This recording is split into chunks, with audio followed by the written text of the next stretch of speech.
अभी काशमी साहब ने रस कपूर के ऊपर बात की है, तो मुझे एक रस कपूर याद आ गया, एक सीरी बयान कर देता हूँ।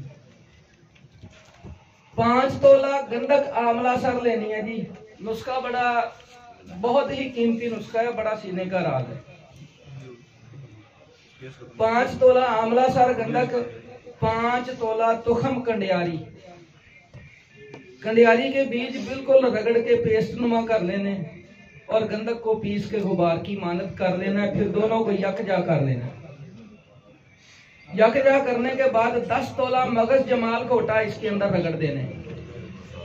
तीनों को 5 तोला गंधक आंवला सर, 5 तोला तुखम कंडियारी, 10 तोला मगज जमाल घोटा, तीनों को यकजा करके गोलियां बना लें और पताल यंत्र तेल निकालें इनका।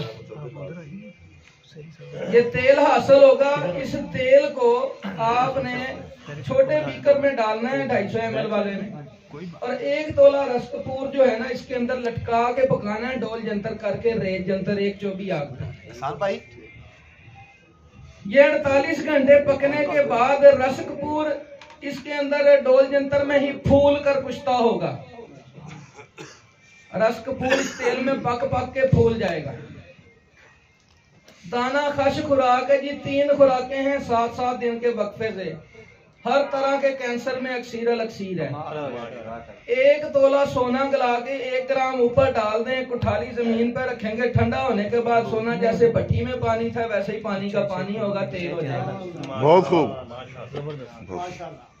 एक अबरक स्याह का पत्ता आधा किलो कोयलों के अंगारे के ऊपर रखें। टुकड़ा अबरक स्याह का, कच्ची शिंगरफ 1 तोला ऊपर रख लें। 1 कतरा उस सोने के तेल का डालेंगे, शिंगरफ पिघल के मोम हो जाएगा। कायमुन नार और जारी गबासी होगा। दाना खाशा काया कलप है शिंगरफ। ये सारा नुस्खा बयान कर दिया जी आपकी नजर।